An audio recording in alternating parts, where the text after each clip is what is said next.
संविधान सभाका सदस्य प्रभावशाली नेता तिलक थापा मगर्जीलाई हार्दिक आग्रह गर्दछु र यहाँलाई जोरदार तालीले उहाँलाई स्वागत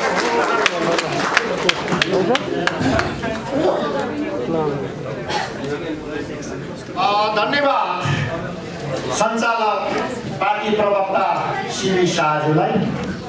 यसैगरी आज यो बैठकको अध्यक्षता गरिरहनुभएका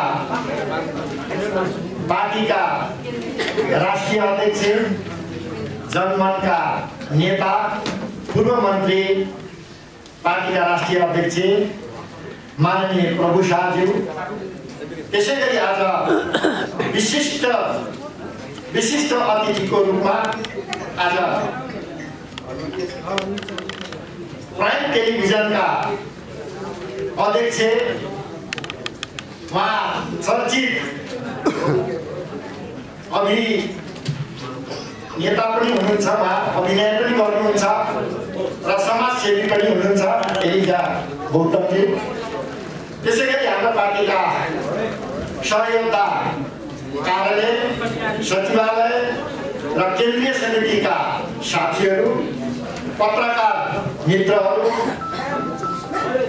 र कलाकार भाइ बहिनीहरूलाई सर्वप्रथम त म पार्टी र पार्टी केन्द्र र मेरो आफ्नो व्यक्तिगत तर्फबाट हार्दिक नमस्कार एवं अभिवादन व्यक्त गर्न चाहन्छु।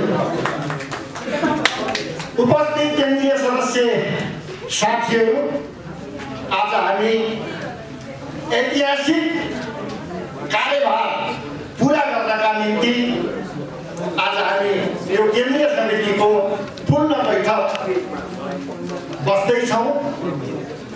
आज तपाईहरुलाई थाहा छ, देश सङ्कटग्रस्त अवस्थाबाट गुज्रिरहेको छ। देशमा यस्तो सङ्कटग्रस्त अवस्थाबाट गुज्रिनुमा को कारक तत्त्व हो त्यो तपाईहरुलाई, नेपाली जनतालाई राम्रैसँग थाहा छ। आज नेपाली जनताले धेरै दुःख कष्ट बिहोर्नु परिरहेको छ। नेपाली जनताहरू तडपिरहेको छ। देश हरेक हिसाबबाट असफलताको दिशातर्फ बढिरहेको छ। आज नेपाली जनताले यो असफलता बिहोर्नु र भोग्नु पर्नुको कारणहरू आज हामी नेपाली राजनीतिज्ञले, प्रगतिशील एउटा नेपाली अग्रगमनकारी सोच र चिन्तन हुने आम नेपाली जनताले आज सोच्नुपर्ने बेला आएको छ।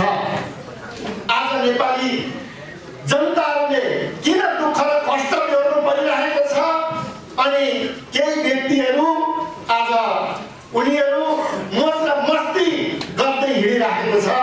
आज यो के कारण हो त भन्नेबाट आज हामीले सोच्नु परिरहेको छ। आज देश सङ्कटग्रस्त र नेपाली जनताहरू आक्रान्त बनिरहेको छ। यो आक्रान्तबाट गुज्रिरहेको यो सन्दर्भमा आज आम जनता पार्टीको जो केन्द्रीय समितिको जो बैठक छ, यसले एउटा महत्त्वपूर्ण जो निर्णय गर्नेछ र नेपाली जनतालाई अग्रगमनतर्फ लानका निम्ति यसले महत्त्वपूर्ण एउटा योगदान गर्नेछ भन्ने हामीले विश्वास लिएका छौँ।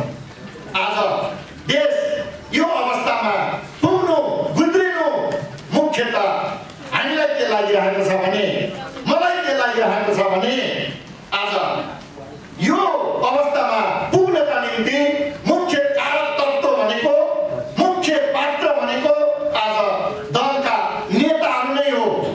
आज तपाईहरूले देखिरहेका छौँ, तपाईहरूले भोगिरहेका छौँ। आज दलका नेताहरूको कुकर्मका कारणले गर्दाखेरिमा आज नेपाली जनताले दुःख पाइरहेको छ। आज नेपाली जनताहरू कष्टकर जीवन बिताउनु परिरहेको छ। देश असफलताको दिशातर्फ अगाडि बढिरहेको छ। यो असफलताको दिशातर्फ अगाडि बढ्नु, नेपाली जनताले दुःख पाउनु, आज मुख्यतः नेताहरू नै दोषी हो। नेपाली जनतालाई यो तहसम्म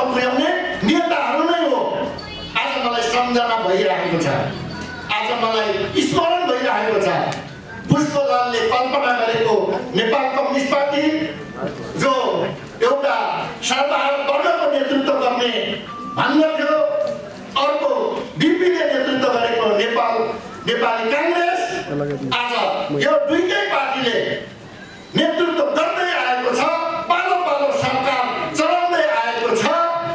यो सरकार चलाउँदै आउने सन्दर्भमा आज नेपाली जनता कष्टकर हुनु अनि देश असफलताको दिशातर्फ पुग्नु मुख्यतः यही नै दुईटा पार्टीहरू कम्युनिस्ट र काङ्ग्रेस यो जवाबदेही हुनुपर्दछ। आज नेपाली जनताले प्रश्न गरिरहेको छ। आज यी पार्टीहरूलाई प्रश्न गर्ने बेला आइरहेको छ। म पनि प्रश्न गर्न चाहन्छु। आज यो ठाउँमा पुर्याउनका निम्ति मुख्यतः जवाबदेही काङ्ग्रेस र कम्युनिस्टहरूले लिनुपर्छ भन्ने लागिरहेको छ र हाम्रो बुझाइ त्यही छ। आज पटक पटकचोटि प्रधानमन्त्री भइसके। आज त्यो प्रधानमन्त्री भइसक्दा पनि अनि नेपाली जनताले राहत साहस अनि नेपाल एउटा समृद्धिको बाटोतर्फ किन जान सकेन? जान नसक्नुमा मुख्यतः हाम्रो बुझाइ के छ भने यो व्यवस्थै जनताको पक्षमा जनहितमा हुने खालको व्यवस्था बन्न सकेन। यो व्यवस्था भनेको यस्तै नेताहरूले आफू बानी खाने, बानी चुडी खाने र आफू मोटाउने, जनतालाई सुटाउने खालको जो व्यवस्था छदम बेसी भनेर हामीले भन्यौँ, यो व्यवस्था बनाएको कारणले गर्दा आज नेपाली जनताले दुःख पाइरहेको छ, देश असफलताको दिशातर्फ गइरहेको छ। फेरि पनि यिनै नेताहरूले ढाकाका निम्ति विभिन्न योजनाहरू बनाएर आएको हामी पाउँछौँ। चाहे वामपन्थी ध्रुवीकरणको नाममा किन नहोस्, चाहे अर्को एउटा पुँजीवादीहरूले एउटा जनतालाई झुठो आश्वासन दिएको नाममा किन नहोस्, आज फेरि पनि नयाँ ढङ्गले उनीहरूले जनतालाई ढाका र लुट्नका निम्ति फेरि आइरहेको छ। हामी खबरदारी गर्न चाहन्छौँ, नेपाली जनतालाई सचेत गर्न चाहन्छौँ। आज एउटा पुराना कम्युनिस्टहरूले, पुराना काङ्ग्रेसहरूले यही व्यवस्थालाई, पुराना नेताहरूले यही व्यवस्थाबाट लुट्न चाहिरहेका छन्। अर्को हामीले त्यही देखिरहेका छौँ। नयाँ बनाउँदा जो पार्टीहरू पनि जो आइरहेको छ, नयाँ बनाउँदा पार्टीहरूले पनि फेरि नेपाली जनतालाई भ्रम पार्ने स्थिति जो देखा परेको छ, अहिले हामीलाई लागिरहेको छ। अब नेपाली जनताले जित्ने हो कि फेरि यो थप र फटाहारले जित्ने हो भन्ने लागिरहेको छ। हाम्रो बुझाइ के छ भने अब नेपाली जनताले जित्नुपर्छ। नेपाली जनताले जित्ने खालको योजना बनाउनका निम्ति आज हाम्रो केन्द्रीय समितिको बैठक जो बसिरहेको छ, मलाई लाग्छ अब हामीले नेपाली जनताले जित्नुपर्छ। यी फटाहार दलालहरूले जित्नु हुँदैन, राष्ट्रियताको पक्षमा जित्नुपर्छ, जनताको पक्षमा जित्नुपर्छ भने हामी नीति र कार्यक्रम, हामी योजना बनाइरहेको छ।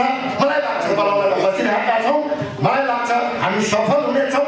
तपाईँहरू सबै जो केन्द्रीय समितिको बैठकमा आउनुभएको छ, जो विशेष गरेर हाम्रो विशेष जो व्यक्तित्व आज यहाँ हुनुहुन्छ, हाम्रो जो एलिजा गौतमजी, त्यसै गरी हाम्रो नेपाली काङ्ग्रेसबाट आज पार्टी प्रवेश गर्दै हुनुहुन्छ, उहाँ एउटा भनाहार, एउटा जो आदिवासी जनजाति आन्दोलनमा जो उहाँ अग्रणीय भूमिका निर्वाह गर्ने तेजबहादुर कुमार हुनुहुन्छ।